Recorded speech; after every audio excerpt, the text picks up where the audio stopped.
Boa noite, meus amigos. Estamos aqui de volta. Como sempre, começamos esse programa invocando a Santíssima Virgem Maria, o Santo Padre Pio de Pietrelcina, para que roguem a Deus que nenhuma injustiça se cometa nesse programa.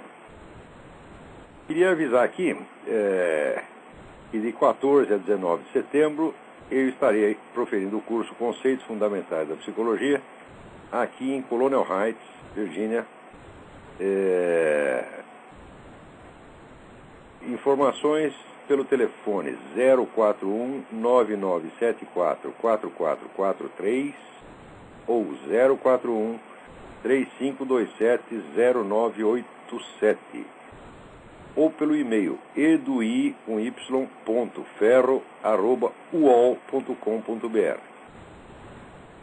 O programa do curso está lá no meu site www.olavodecarvalho.org.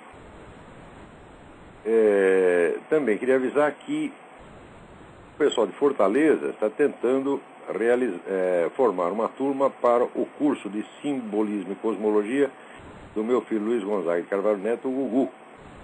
Contato através da Renata, telefone 085-8652-0581. E também pelo mesmo telefone do Edui que eu dei antes, 041-9974-4443 e 3527-0987, transformando turmas em Belo Horizonte e Brasília para o curso do Gugu. Muito bem, aqui o Douglas Prado me escreve uma carta dizendo o seguinte: ontem eu vi com a minha esposa a sofrível novela Caminho das Índias, das 8 horas, mas que começa lá pelas 9h30 na Rede Globo Televisão, e deparei com uma cena que me deixou horrorizado, paralisado e, confesso a vocês, muito assustado. A cena colocada no ar ontem, dia 8 de julho, foi a seguinte: duas personagens, uma representada pela atriz Cissa Guimarães e a outra pela atriz Silvia Buarque, tendo como cenário uma sala com computador. Os personagens estavam navegando em um blog da internet e comentando as declarações ofensivas que foram postadas nesse suposto blog sobre a personagem de Cissa Guimarães. Porém, sem nenhum contexto na trama, seguiu-se um curioso e perigoso diálogo entre as duas, como segue abaixo. Cissa Guimarães: é incrível como tudo que é declarado na internet roda o mundo em apenas alguns segundos. Silvia Buarque: é mesmo. Deveria haver meios de se controlar as informações que circulam na internet. Cissa Guimarães: deveria haver bloqueios para que as informações não fossem colocadas dessa forma. Silvia Buarque: com certeza. Olha só, gente, esse negócio é realmente perigoso. Quer dizer que está de fato havendo uma campanha mundial, uma iniciativa mundial para o controle e censura da internet, exatamente como se faz na China. Quer dizer, o senhor falou certas coisas que não são agradáveis aos ouvidos do establishment, ele é simplesmente colocado fora do ar. Aqui isso já vem acontecendo há algum tempo, não de maneira sistemática, mas esporádica, mas o pessoal está querendo implantar um controle mundial, censura mundial da internet. Ora, é justamente a internet hoje o que nos permite furar o bloqueio da grande mídia. Quer dizer, a grande mídia já foi toda colocada sob o controle desse pessoal do grupo Bilderberg. O Daniel Stulin, no livro The True Story of the Bilderberg Group, que eu recomendo que todo mundo leia, que é um repórter, um jornalista espanhol que há 30 anos acompanha todas essas reuniões do grupo Bilderberg. Ele mostra lá quem são os camaradas que compraram todos os jornais e principais canais de televisão dos Estados Unidos e da Europa, de maneira que foi instituído aqui o uniformismo geral, o controle total da grande mídia, né? Ora, por enquanto o que nos permite furar esse bloqueio é exatamente a internet, é a única fonte de informação pela qual a gente pode saber realmente o que está acontecendo. Agora, isso aí, essa janela já está para se fechar. Nós estamos entrando realmente no mundo do controle globalizado de tudo. Controle da mídia, da educação, da economia, da vida privada, tudo. Estamos entrando em 1984 em escala global mesmo. Se nós não agirmos em tempo para furar esse balão, as próximas gerações já vão ser educadas dentro desses princípios e vão achar tudo isso muito normal, o pessoal se acostuma. Não é? Quer dizer, é tudo feito na base, vamos dizer, do morde a sopra. Quer dizer, eles dão esse espaço, eles vão enfiando a faca dentro de você, enfia um pouco a faca e passa o anestésico, enfia a faca e passa o anestésico. né? De acordo com aquele preceito da rã, né? Se você jogar a rã dentro da água fervendo, ela pula fora. Mas se você botar na água fria e vai fervendo de pouquinho, ela não percebe e acaba sendo cozida, né? Sem reagir e sem fugir. Hoje em dia as pessoas já estão assim. Eu noto muita diferença da sensibilidade das pessoas da minha geração e das gerações seguintes. Quer dizer, coisas que nos impressionavam e chocavam, as pessoas hoje já aceitam como uma coisa inteiramente normal. Não imaginam que haja hipótese de agir de maneiras diferentes. Tudo isso é o quê? É, vamos dizer, a preparação progressiva da população para o servilismo voluntário. Quando uma coisa dessa aparece na Rede Globo, você pode ter certeza que está aparecendo em vários outros canais de televisão no mundo ao mesmo tempo. Tudo isso aí é sincronizado. A Globo, sem dúvida, tem sido um agente do governo global há muito tempo, Eles já sempre tiveram aquela mania, por exemplo, de controle populacional. Eles adoravam controle populacional, adoravam aborto, né? Adoravam a pílula do dia seguinte, sempre gostaram disso. E agora, então entraram na campanha pelo controle global da internet. Agora, a culpa é da Globo? Não, também a culpa é dos leitores e telespectadores. Quer dizer, por que não boicotam esses canais de TV, esses jornais? Por quê? Vocês têm, inclusive, meios legais de agir contra essas instituições. Vocês têm um negócio maravilhoso que se chama Código de Proteção ao Consumidor. Que uma entidade que promete uma cobertura, certo, justa, honesta, e depois te oferece empulhação, você tem todo o direito de dar uma queixa à delegacia do consumidor. A questão de você documentar, né, a propaganda que eles fazem de si próprio, né, alardeando os seus compromissos com o jornalismo idôneo, e depois você documentar como os fatos principais são omitidos.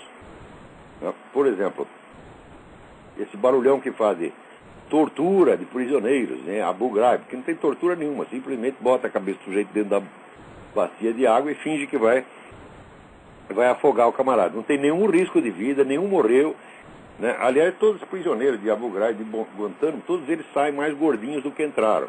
Isso aí é atestado por médicos, tá? Eles estão bem alimentados, bem cuidados, né? E de vez em quando você dá um susto neles. Agora, tortura para valer acontece na China, acontece nas ditaduras islâmicas, acontece em Cuba, acontece na Coreia do Norte. E isso nunca é noticiado, mas nunca. Então, um dia chegou aqui a foto de uma mulher que foi presa, uma velhinha que foi presa na fronteira da China, estava tentando escapar da China. Pegaram a mulher, cortaram os 2 pés. Tinha lá o depoimento da mulher, e depois foi retirada e acabou conseguindo cruzar a fronteira. E estava lá a mulher com os pés cortados. Quer dizer, isso aí, quer dizer, é tortura no sentido mais explícito e hediondo da coisa. Isso aí jamais se noticia. Uma vez a Folha de São Paulo, como eu escrevi umas cartas mal criadas por Otávio Frias Oliveira, uma vez consentiu em publicar alguma coisa, uma noticinha sobre tortura na China. Quer dizer, o que a mídia está fazendo é dar uma imagem totalmente desproporcional da realidade do mundo, induzindo, por exemplo, portanto, as pessoas a atribuir gravidade ao que não tem gravidade alguma. Tá certo? E aquilo que é verdadeiramente grave, perigoso, escandaloso, chocante, né? Ou não é dado de maneira alguma, ou é dado de maneira anestésica.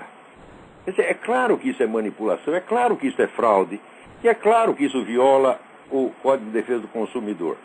Então, eu me pergunto por que leitores e espectadores não se organizam para uma ação sistemática contra essas entidades. Porque a gente simplesmente criticar, através da internet, ou de um programa de rádio independente como esse é só o começo. Sem a informação, vocês não podem agir, mas se vocês têm a informação, e eu estou passando para vocês a informação toda semana, desde que começou esse programa, tá certo? Agora, ficar só na informação e ficar xingando dentro de casa, não vai resolver absolutamente nada. Quer dizer, claro, o primeiro passo é divulgar o que está se passando. E isso, essa minha parte eu tenho cumprido. Mas, essas entidades religiosas, católicas, protestantes, por que não agem? E por que não se organizam? Gente, vocês podem fechar um canal de televisão com isso. Vocês podem dar prejuízo de bilhões para esses seus marinhos, para esses seus frias, etc. E eles vão, como é que diz? Vão baixar a cabeça. Vocês não pensam que estão lidando com gente forte. Gente rica é uma coisa, forte é outra, meu filho. É? Esse pessoal não é forte, não. Não tem uma pessoa valente dentro dessa elite. Não tem uma. Se reunir todos os proprietários de jornais e revistas do Brasil, entre eu lá, dou um grito, eles todos mijam nas calças. Eu conheço essa gente. Isso é tudo filhinho de papai, é tudo boiola, gente. Eles se assustam facilmente. Aproveitem. Porque amanhã ou depois, pode ser que vocês não estejam lidando com essa gente. Vocês podem estar lidando com comissários políticos, né? Formados em Cuba ou na China, e daí acabou a mamata, né? Então vocês têm que agir agora. Não tenham medo daquilo que não é temível, porque isso é uma coisa terrível, né? O medo é uma coisa totalmente paralisante. Agora, o medo vem da sua imaginação, e a sua imaginação, se ela não é treinada para ela enxergar o mundo como o mundo é, com as proporções que as coisas têm, porque a imaginação é um órgão cognitivo importante, ela tem que ser treinada, ela tem que ser adaptada à realidade. Se você deixa que a imaginação tome as rédeas da sua vida, você acaba ficando com medo do que não existe, tá certo? Ou daquilo que não oferece perigo algum. E quando chegar a hora de ter medo mesmo, aí você não tem. Quer dizer, isso aí é a definição de idiota. O idiota é o sujeito que teme aquilo que não oferece perigo algum e deixa de temer aquilo que ele deveria temer. Então, esse pessoal de mídia, não tenho medo nenhum dessa. Pessoal de mídia, esses intelectuais, acadêmicos, então isso é um bando de boiola, pô. Eu já testei, gente, eu já arrumei briga com 5 mil desses caras juntados, não dão nada. No fim, eles acabam tudo fugindo. Você imagina o corpo docente da USP, ali da Faculdade de Filosofia, das Ciências Sociais. Você acha que tem... Se somar tudo aquilo lá, não dá um homem. Somar todas as bolas, não dá duas, meu filho. Soma todas as bolas e divide por 2. Você vai ver. Vai dar meio. Se der, meia bola. Agora está aqui. O Matheus Cajaíba, aqui, me escreve o seguinte. Prezado professor Olavo de Carvalho, meu nome é Matheus Cajaíba, sou de Belo Horizonte, tenho acompanhado o seu trabalho há alguns anos e gostaria primeiramente de manifestar minha admiração e respeito pelo seu valor do trabalho. Muito obrigado. O motivo desse e-mail é pedir ao senhor que, se possível, divulgue uma tentativa de intimidação do movimento gay para com o meu blog Jornada Cristã, www.jornadacristã.org. O senhor Luiz Motta teve acesso ao conteúdo do blog, parece não ter gostado das críticas feitas ao homossexualismo, todas de acordo com os ensinamentos da Igreja Católica, e um de seus discípulos, que assina como Reverendo Márcio Retamero, está agora ameaçando tirar meu site do ar sem ter nenhuma acusação, mas promovendo Ministério Público, ONGs, movimento gay, etc, etc. Ora, Matheus Cajaíba, o negócio é o seguinte, tem que bater primeiro, meu filho. Vocês têm que se organizar e vocês têm que processar os caras pelas fraudes que eles fazem. Por exemplo, esse seu Luiz Motta, toda semana está saindo aí falando em matança de gays, perseguição de gays, etc, etc. Quando você vai ver, os gays são o grupo de menor risco que tem no Brasil. Então o que é isso? Isso é fraude. Isso é fraude, isso é exploração da boa-fé popular. Enquanto ninguém processar um desgraçado desse, eles vão continuar falando, e aí eles se sentem fortes, porque ninguém os ameaça jamais, eles se sentem fortes e daí começa a rotar grandeza em cima de vocês e perseguir vocês. Tá certo? Quer dizer, tem que bater antes. Ó, até hoje, pergunta, eu estou há 20 anos falando dessas coisas. Pergunta quantas pessoas me processaram. Nenhuma. Um processo que teve fui eu que fiz. Eu fiz processo contra bundas. Não é isso? Quer dizer, processar bundas é um negócio, né? É estranho. Meti um processo na bundas. E daí foi lá o Ziraldo e afinou e tal, e acabou fazendo um acordo. Fiquei até com dó deles, porque era aquele bando de velhinho decadente tentando, né, repetir os seus feitos do tempo do Pasquim. Agora já está tudo caquético, com 5 pontos de safena, né? Também dá gosto bater nesses caras, pô. E, então, ninguém me processou. Jamais. Né? Teve esse palhaço desse Quartinho de Moraes, tentou mover um processo, não contra mim, contra o Diário do Comércio. Processo que já não deu nada, com aquele negócio em que ele saiu contando vantagem, que tinha sido condenado por causa da morte do capitão Chandler. Daí ele disse, então ele está botando banca de assassino. Daí ele ficou bravo porque eu chamei ele de assassino. Daí reuniu 5.000 professores universitários para fazer o quê? O abaixo-assinado. Eles adoram abaixo-assinado. Você escreve um artigo e eles respondem com abaixo-assinado, de protesto. Né? Quem corresponde? Eu falei, vocês são todos uns palhaços, porque quem disse isso não fui eu, foi ele. Está aqui no site e tal, o negócio michou. Como é que a gente vai ter medo desses caras? A gente tem que bater primeiro. Então, Matheus, junta você com outro pessoal de sites cristãos, de organização cristã, ajunta os dados, prova que o sujeito está enganando a população e mete-lhe um processo. Antes que ele processe você. E vocês estão pensando o quê? Que isso aí é luta de ideias? Não existe luta de ideias, meu filho. Luta de ideias é uma figura de linguagem. É uma força de expressão. É uma metonímia. Você está entendendo? O que existe é a luta entre pessoas. A gente tem que derrotar pessoas. Tirar pessoas da atividade pública. Desmoralizar pessoas. Mostrar que são vigaristas. Que estão cometendo fraude. Você faz isso uma vez, 2 vezes, 3 vezes, você fica quieto, vai para casa, nunca mais abre a boca. Esse seu Luiz Mota, depois daquele negócio dele fazer aquela conferência sobre sexualidade, prazer, etc., abraçado numa estátua de um bebê. Eu digo, isso aí se não é propaganda da pedofilia, eu não sei o que é. Por que ninguém... Olha, eu estou aqui nos Estados Unidos, eu estou aqui para juntar informação e passar para vocês. Agora, quem tem que agir são as entidades cristãs. Por que não processa o desgraçado quando faz uma coisa dessa? Agora, se vocês não agem, eles agem. Então, Matheus, está aí a sugestão. Ajunte, procure as organizações cristãs, mexa-se antes, enquanto ainda é possível mexer-se. Tem aqui várias cartas perguntando o negócio da encíclica papal, caridade na verdade. Não. Mas eu não vou comentar nada disso aí hoje, porque eu estive conversando com o Padre Paulo. Vocês conhecem o Padre Paulo, tem um site maravilhoso. E nós decidimos que durante a semana nós vamos estudar o negócio. Ele é um grande conhecedor das obras do então cardeal Ratzinger. Ele leu tudo.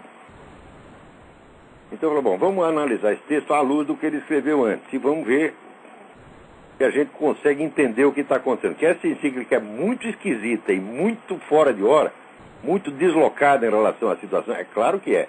Parece estratosférico, parece escrito por um marciano. Quer dizer, um sujeito que não está sabendo nada do que está se passando aqui.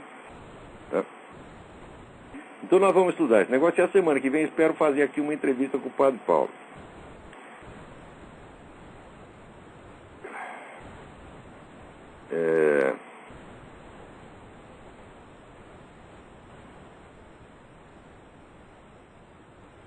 Vamos lá.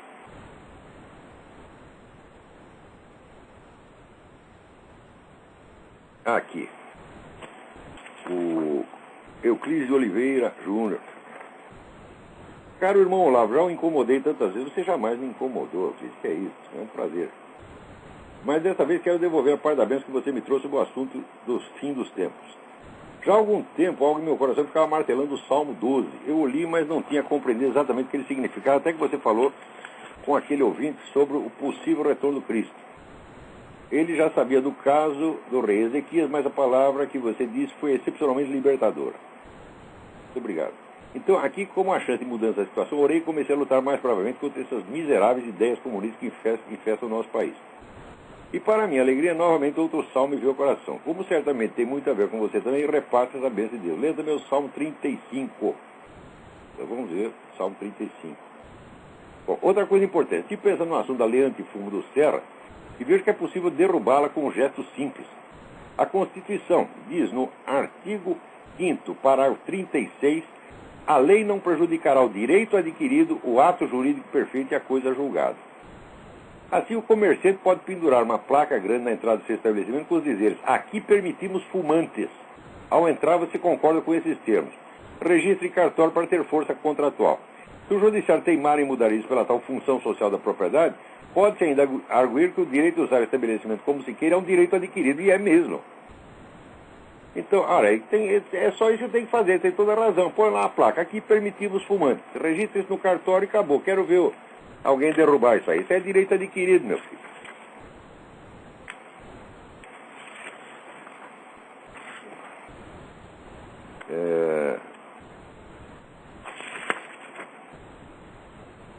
Aqui, o Vinícius Martins escreve.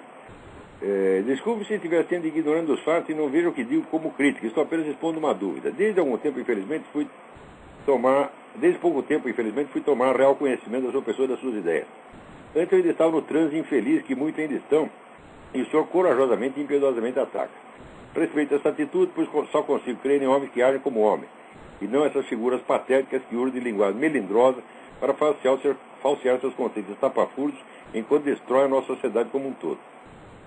Eu até pouco tempo acreditava que ninguém estava percebendo ou atacando o looping moderno direita e esquerda. Looping esse que, ao meu ver, só serve para direcionar o conflito para onde não está acontecendo de fato, enquanto nos roubam sem esforço e sem medo, rindo de nossas caras, tal como no final da Revolução dos Bichos de George Orwell. Há muito eu já vi a esquerda como farsa, só não percebi o quanto minhas ideias se pareciam com as perpetradas por ela. Mesmo assim, uma dúvida me corrói sobre suas declarações. A defesa sistemática da política internacional americana feita por republicanos no período anterior ao Obama. Não, aqui, Vinícius, eu nunca defendi sistematicamente. E não se defende sistematicamente nada. Ele só defende pontos em particular. Se concordar integralmente com uma política qualquer, para mim é impossível, porque supõe que você já vai concordar antes de examinar. Quer dizer, essa atitude partidária. Quer dizer, o meu partido, faça o que fizer, eu vou aprovar. Eu nunca ajo assim. Nunca, nunca, nunca, nunca. Quer dizer, o que eu concordei e apoiei depois de ter criticado foi a guerra do Iraque. No início eu achei que aquilo não fazia o menor sentido. Mas quando começaram a abrir aquelas covas e apareceram 300 mil cadáveres assassinados pelo governo de Saddam Hussein, eu achei e falei, bom, retroativamente é claro que isso tinha que ser feito, é claro que tinha que tirar esse sujeito daí, e é claro que tinha que inaugurar uma democracia no Iraque. Mas daí prossegue ele. É uma sensação mais baseada no instinto do que em provas, que me põe a ter a leve desconfiança, leve, porém corrosiva, de que toda discordância de democratas republicanos seja apenas uma fachada. Não é apenas uma fachada. O que há é que existe elementos conservadores dentro do Partido Democrata, por exemplo, esse Joe Lieberman é um exemplo, e existe uma tremenda infiltração dentro do Partido Republicano. Então você tem que tomar cuidado com essa coisa. Os conservadores no Partido Republicano são aproximadamente 30% a 40% do Partido Republicano. Eles não se identificam com o Partido Republicano, são uma ala do Partido Republicano. Alguns até saíram. Alan Keyes, por exemplo, saiu e entrou para um outro partido. Eu não acho que seja uma boa sair, não. Eu acho que tem que ficar lá dentro, e se você não consegue conquistar o poder dentro de um partido, muito menos você vai conquistá-lo no Estado. Tá certo?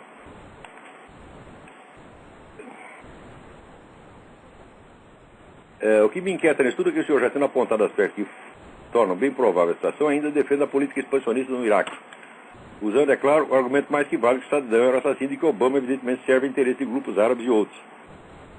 Então eu disse, olha, eu não defendo a política americana integral no Iraque. O que eu defendi foi a invasão do Iraque. Agora, a tentativa, vamos dizer, de mudar o sistema lá, fala, bom, eu acho que é uma experiência.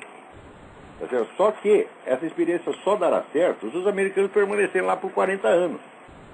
Por quê? Agora o Obama começou a tirar as tropas, mas tirou no dia seguinte e voltou à violência. Isso quer dizer, o governo iraquiano não tem força militar ainda suficiente para controlar a situação. Então, foi uma coisa medonha. Quer dizer, no primeiro dia, houve uma bomba lá, matou 24 pessoas. E daí os ataques vieram crescendo. Então, isso tudo o que foi feito esses anos. Note bem, a economia do Iraque já está totalmente recuperada, a democracia está funcionando, você tem eleições livres, você tem imprensa livre, tá certo? O Iraque está prosperando, está tudo muito bem. Só que se tirar as tropas americanas, tudo isso vai para o brejo. Então, aqueles que fizeram a invasão do Iraque, eles tinham que ter consciência disso. Nós só conseguiremos manter isso se nós ficarmos lá por 40 ou 50 anos. Não é uma coisa que, nós vamos lá, daí nós organizamos o governo iraquiano e voltamos para casa. Isso é óbvio que não dá certo. Então, um sujeito que vai ficar no poder no máximo 8 anos, né, como é que ele vai planejar? Aqui, a Igreja Católica está sendo bombardeada lá no Iraque, o negócio tá brabo. Ele virou as costas, a merda toda voltou. Né? Isso aí é que nem barata. Você acende a luz e sai correndo. Você apaga a luz, elas voltam. Então, o problema da democracia é esse. Um sujeito não fica no poder mais de 8 anos. Tá certo? E na política, sobretudo política internacional, as ações, para ser eficazes, elas têm que se prolongar durante muito tempo. Quer dizer, por que você vai dar a coisa como movimento comunista o monopólio da ação a longo prazo? E se você não tem uma organização, não tem uma coisa como assim, internacional conservadora, capaz de planejar coisas há 40, 50 anos de antecedência, se você tem que contar apenas com a ação de governos, né, e esses governos eleitos democraticamente, vão ter que sair do lugar a cada 4 anos, você simplesmente não pode fazer plano de longo prazo, então você deu ao outro o monopólio da ação histórica. Note bem, tem um estudo meu que pergunta o que é a ação histórica. Eu digo, uma ação só tem dimensões históricas quando os seus efeitos se prolongam para além da duração da vida do próprio agente. Como, por exemplo, você pega lá no Código Civil de Napoleão, tem país que aquilo está vigente até hoje. Então você vê que as ações de Napoleão, elas se prolongam. Então elas se tornam ação histórica. Se elas fossem para o túmulo junto com Napoleão, ninguém mais se lembraria daquela porcaria. Está entendendo? Moisés, lá no Alto do Sinai, foi lá receber os 10 mandamentos, desceu, foi, 5.000 anos, tá entendendo? O pessoal está obedecendo aquilo até hoje. Então, isso aí é a ação histórica para valer. Agora, se tudo que você faz é anulado, né, na eleição seguinte, então não há realmente ação histórica. Isso quer dizer, o que eu entendo é que a ação política, para ser eficaz no mundo moderno, ela não pode ser ação de governo. Você tem que criar outros instrumentos. Então, por exemplo, a Internacional Comunista é um desses instrumentos. Foi fundada lá em 1848 por Karl Marx. 1848, e está aí agindo até hoje. Existe alguma entidade assim, né, do outro lado? Não existe, e é muito difícil existir.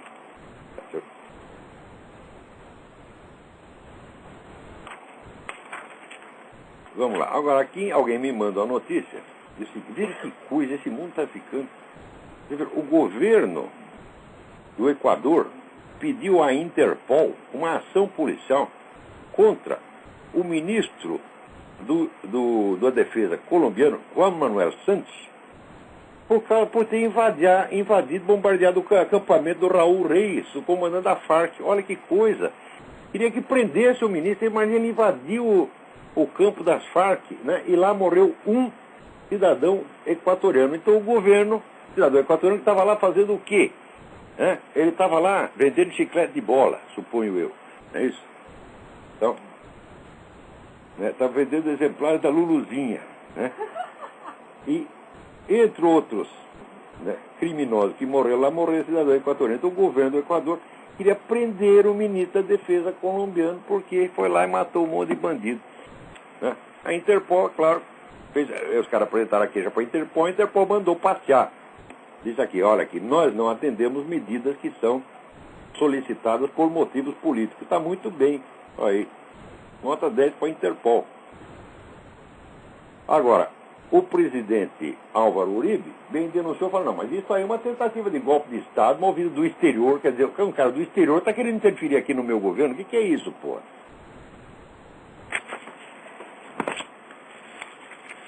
Então, é claro que esse negócio do Raul Reis deixou todo mundo apavorado. Por quê? Porque pegaram lá aqueles computadores do Raul Reis e agora se provou, né? Todo mundo que tinha lá uma intimidade com a Farc, inclusive o nosso Dr. Marco Aurélio Garcia, né? Muito bem. Aqui também alguém me enviou a notícia de que o ex-espião da KGB, Sergei Tretiakov, ele informou o óbvio, tá certo? Que os Estados Unidos ainda são o objeto preferencial da ação da KGB. Quer dizer, a KGB ainda está agindo aqui dentro. Garanto para vocês, tem milhares de agentes aqui, milhares, tá certo? E somente aquele governo idiota do George W. Bush para considerar a Rússia como um aliado confiável. Agora, o Barack Obama já não considera nem como um aliado confiável, aí já é um caso amoroso, né?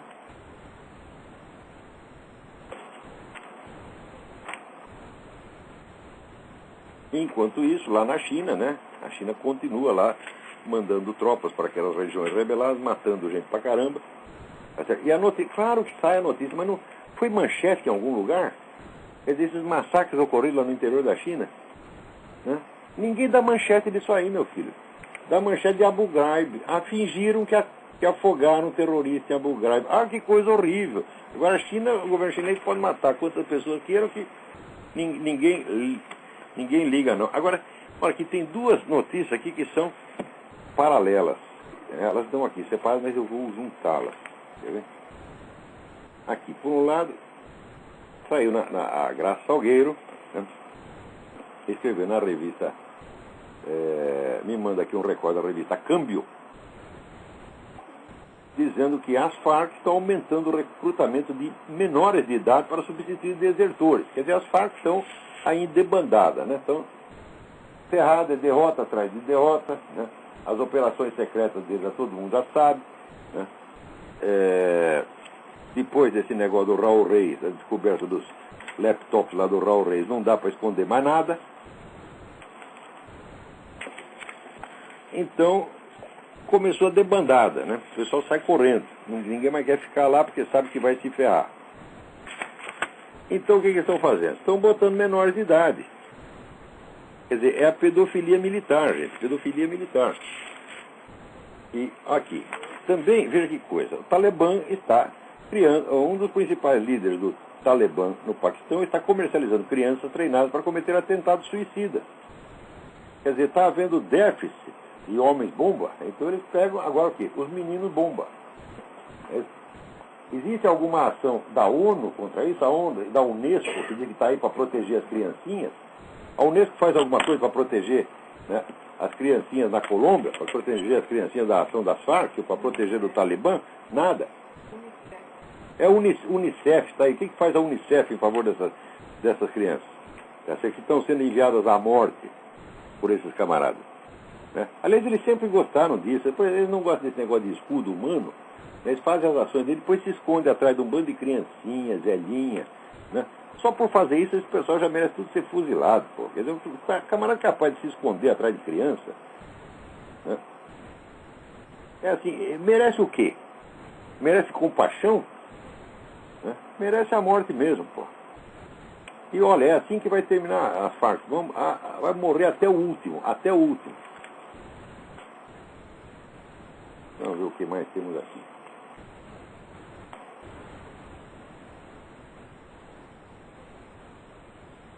Olha aqui, no estado de Massachusetts, né, estão lá querendo passar uma lei que criminaliza qualquer reação aos direitos transgêneros, né? Isso quer dizer que se entra numa igreja, né, dois marmanjos, um vestido de homem, outro de mulher, dizendo, essa aqui é minha esposa, é a senhora fulano de tal, né, e vão os dois lá tomar a comunhão, o padre reclamar, o padre vai para a cana. Quer dizer, ele é obrigado a profanar a hóstia consagrada para não ferir os direitos transgêneros. Estão querendo passar essa lei no estado de Massachusetts. É claro que existe um esforço similar em todos os estados.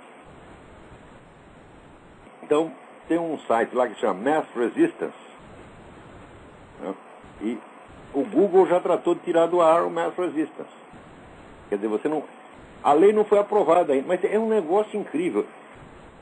Eles fazem uma lei que criminaliza certa conduta. E se você fala contra a lei, você já é enquadrado nessa lei ainda inexistente e já é punido antecipadamente. Eles estão fazendo isso a mesma coisa no Brasil. O negócio da homofobia. Quer dizer, queremos passar uma lei anti-homofóbica. A lei não passou, mas você falou contra a lei, você já cometeu crime de homofobia, você já vai ser condenado já. Agora, é claro que isso é fraude. E as pessoas não denunciam, elas simplesmente reclamam. Quer dizer, o sujeito que faz isso, quer dizer, ele quer aplicar contra você uma lei que ainda está em votação, está cometendo uma fraude jurídica monstruosa. E o pessoal aceita isso aí e fica só chorando em vez de se reunir e agir. O sujeito que faz isso está cometendo uma fraude, o lugar dele é na cadeia. Pô. Agora vocês têm que tirar da cabeça a ideia de que a diferença entre nós e essas pessoas é a diferença de ideias. Não é, gente. Não é. É uma diferença moral insanável.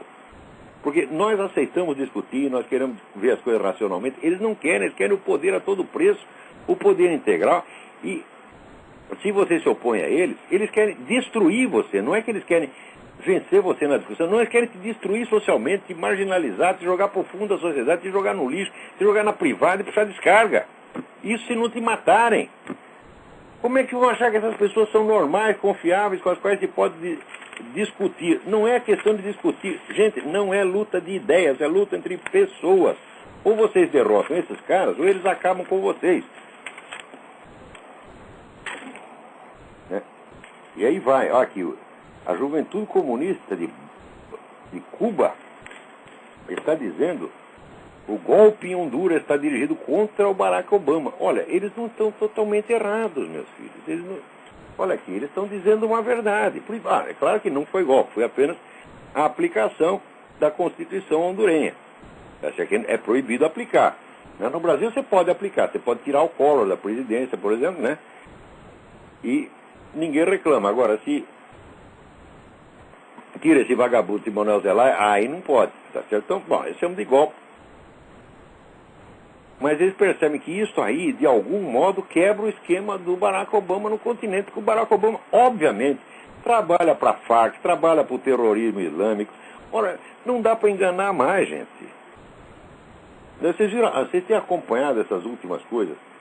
Notícias que tem saído. O Olnet dele tem feito uma cobertura maravilhosa a respeito desse negócio da certidão de nascimento. Tem acontecido umas coisas assim que você vê que está lidando com bandidinho. Né? Então, que em janeiro, né, o Barack Obama mandou um cartão assinado para um hospital de Honolulu, o Hospital Kapiolani, dizendo: olha, vocês estão completando 100 anos, eu, como fui beneficiário do seu serviço, eu nasci aí, né, então eu estou cumprimentando. Então, daí o hospital meteu aquilo em tudo quanto é anúncio, né? Olha, o Barack Obama falando bem da gente, etc, etc. Acontece que toda a campanha do Barack Obama e todos os sites do Obama, né, tinham... Quando alguém punha em dúvida que o Barack Obama nascesse em Honolulu, eles diziam: não, está aqui, está comprovado, ele nasceu no hospital Queens em Honolulu. Bom, então é dúvida, o sujeito nasceu em 2 hospitais ao mesmo tempo, como é o negócio? Quando o Olnet dele noticiou isso aí, no dia seguinte aconteceu 2 coisas. Primeiro, todos os sites que tinham dito que ele nasceu no hospital Queens apagaram e botaram Kapiolani. Não é que eles retificaram, falaram: não, estávamos errados, dissemos que era o Queens, mas é o Kapiolani. Não, simplesmente trocaram como se nada tivesse acontecido. Quer dizer, uma tremenda falsificação, como se esse nome Kapiolani estivesse lá há 2 anos, né? O que já evidentemente uma fraude jornalística. E o hospital Kapiolani, o que fez? Apagou todos os anúncios, tirou todos os anúncios do ar. Então, é claro que você está lidando com bandido, é claro que esse negócio da certidão do nascimento do Barack Obama é tudo uma fraude, porra. Agora, esse pessoal que corre para esconder, para apagar as pistas do crime, assim, desesperadamente. Assim, está tão na cara que são bandidos, meu Deus do céu. Agora, aqui nem tudo está perdido. Porque no estado da Filadélfia, a representante estadual Babette Joseph entrou lá com uma lei interessantíssima, proibindo, né? E a lei foi aprovada por unanimidade,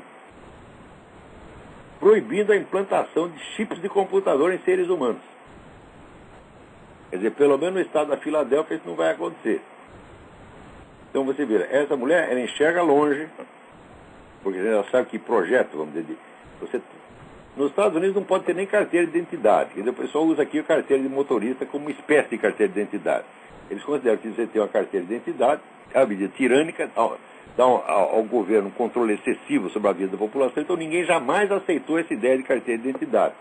Muito menos carteira de trabalho, que é a ideia de Benito Mussolini, né, que o Brasil adotou e que até hoje o pessoal considera. Não, ter a carteira de trabalho é um direito do trabalhador. Fala, puta vida. Né? Os caras estão querendo só te controlar a sua vida, saber para quem você trabalha, quanto você ganha, né? E você acha que é um direito seu. Então aqui o pessoal informalmente usa a carteira de motorista, né? Mas você também não é obrigado a ter a carteira de motorista. Mas já tem um projeto aí de substituir os documentos escritos por um chip.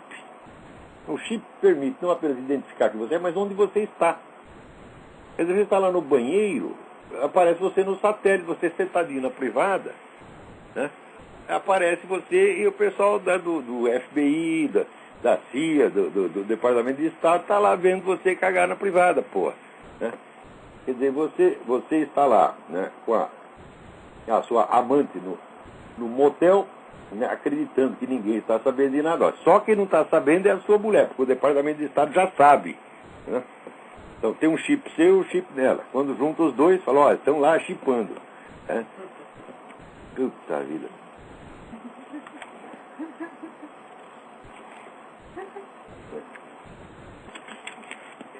Então, olha aqui.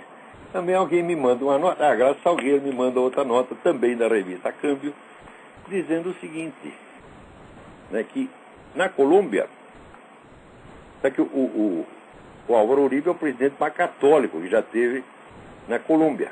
Por isso mesmo, os bispos estão contra ele. Reunidos em Bogotá durante a semana, cerca de 100 bispos analisam acontecimentos nacionais, né, e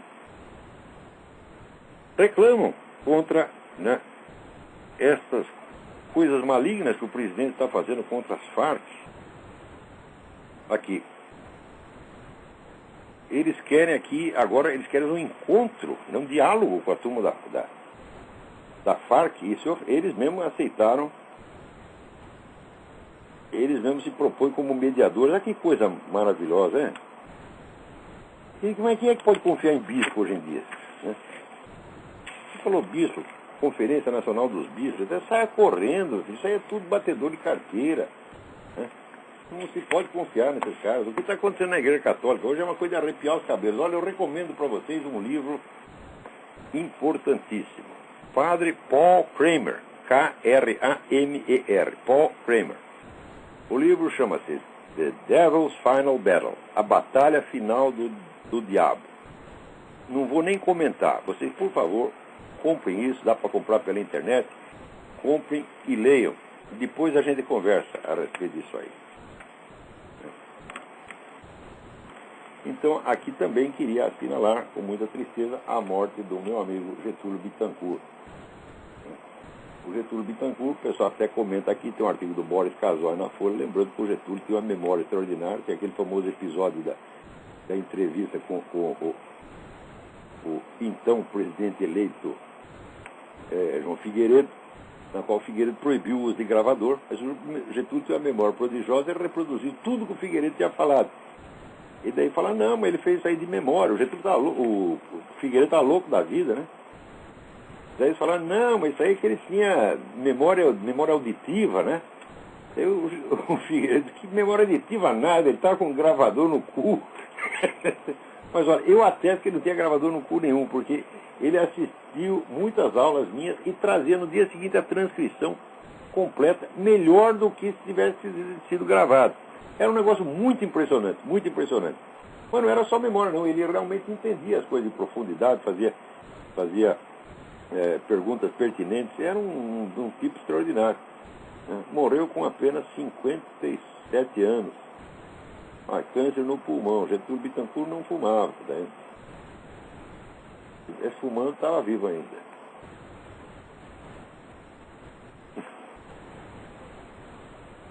Também aqui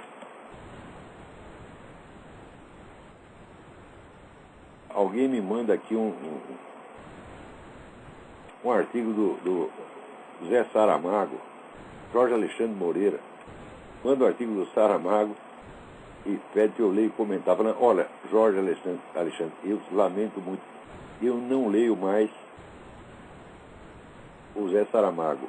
Olha, eu cheguei no meu limite, eu não posso mais ler. O Zé Saramago é burro, escreve mal, tá certo? E só ganhou o prêmio Nobel por causa do lobby do Partido Comunista, que domina lá a Academia Sueca. Né? Aqui uma carta do Roberto Miskolf, filho. Seu artigo Globalismo Cristianizado, publicado no Diário do Comércio, no dia 10, merece cordiais cumprimentos por várias razões. Tomara que muitos de nós católicos sabemos ler esse texto com um olhar firme e sereno da fé católica. Você vê, ali no artigo eu coloco algumas das contradições que tem na encíclica.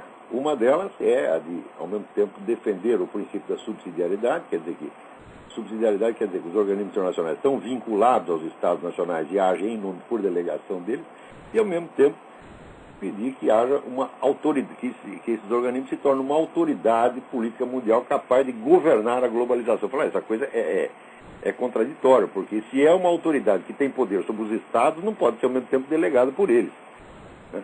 Quer dizer, ou é uma autoridade delegada, ou é uma autoridade por si mesma. Né? E além de ter contradição, tinha o problema de que a encíclica explica a crise econômica mundial exatamente pelas causas contrárias às verdadeiras, quer dizer, dizendo que o que causou foi a desregulamentação do mercado, quando na realidade nunca houve tanta interferência de governo e de ONG e dos próprios organismos internacionais estrangulando, fazendo exigências impossíveis e estrangulando as economias nacionais e levando, por aqui nos Estados Unidos, produzindo a crise da Previdência, que leva automaticamente à crise bancária. Quer dizer, todos esses fatos são ignorados ali pela encíclica e ao explicar a crise mundial, ele repete argumentos que eu já ouvi do Dr. Emir Sader. Eu falei, será que agora o Dr. Emir Sader, né? Será que ele é cardeal? Agora ele foi lá posto na Sagrada Congregação para a Doutrina da Fé, né? Monsenhor, né? Emir Sader escreveu aquilo lá. É uma coisa horrorosa, eu fiquei chocado com aquilo.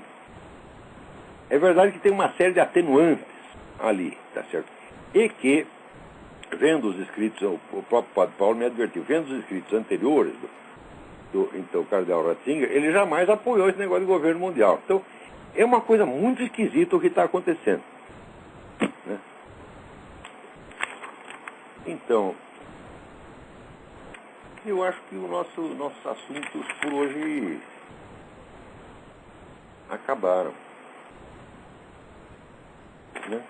Alguém me mandou um negócio aqui dizendo que se confirmou que aquele libanês que estava preso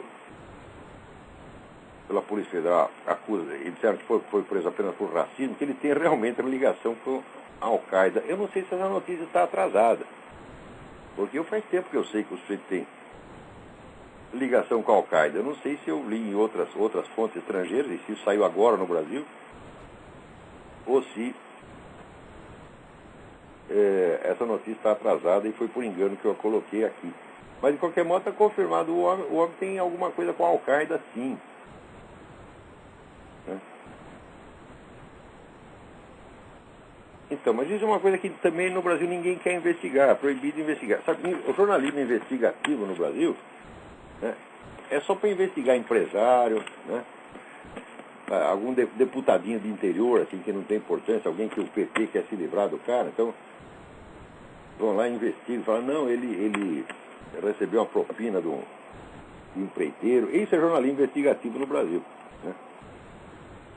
Agora, investigar os subterrâneos, por exemplo, desse movimento gay, as suas conexões internacionais, isso aí ninguém quer saber. Né? Investigar a ligação aí, por exemplo, de Rede Globo com esse grupo Bilderberg, também ninguém quer saber. Ninguém vai investigar o que interessa. Né? Quer dizer, você vê, Ortega y Gasset, na segunda parte do livro Rebelião das Massas, a segunda parte tem um título, eu acho, Quem Manda no Mundo? Quer dizer, bom, essa é a pergunta para o estudioso de ciência política, o jornalismo político, essa é a pergunta fundamental, quer dizer, quem manda realmente? Né? Não é quem foi eleito, quem está no cargo, não é isso, é quem tem o poder e quem decide o que vai ser feito mesmo. Esse é o estudo mais interessante. E o jornalismo tem obrigação de rastrear essas coisas para informar as pessoas. Para quem manda em vocês. Mais de 20 anos para cá se tornou proibido investigar isso aí. Você não pode saber, você tenta investigar queimando, a pessoa fala, é teoria da conspiração. Tá certo? Então, isso quer dizer que a estrutura de poder sobre a qual nós vivemos, ela vai se tornando cada vez mais invisível e mais secreta. Você vê, o camponês na Idade Média, ele sabia claramente quem mandava nele. Hoje em dia é proibido saber. Então, quer dizer, nós estamos numa posição, vou dizer, mais servil do que a do camponês da Idade Média. Então, na medida do possível, a gente tenta investigar e contar isso para as pessoas, mas às vezes a própria pessoa que você está informando fica ofendida. Né? Você quer dizer que o grupo Bilderberg manda em mim? Fala, exatamente. Você diz sim, e ainda acha bom e ainda agradece. E quando a gente tenta contar para você qual é a estrutura de poder que pesa sobre você, você se sente ofendido. Porque você quer provar que, não, eu sou um cara independente, todas as minhas ideias vêm do meu próprio cérebro, né? Não sou influenciado por ninguém. É um negócio impressionante. Bom, gente, espera aí. Aqui, se você quer realmente saber o que se passa em Honduras, você tem que ir em 2 lugares. Você tem que ir no Nota Latina, é o site da Graça Xavier, e no site www.heitordepaula.com.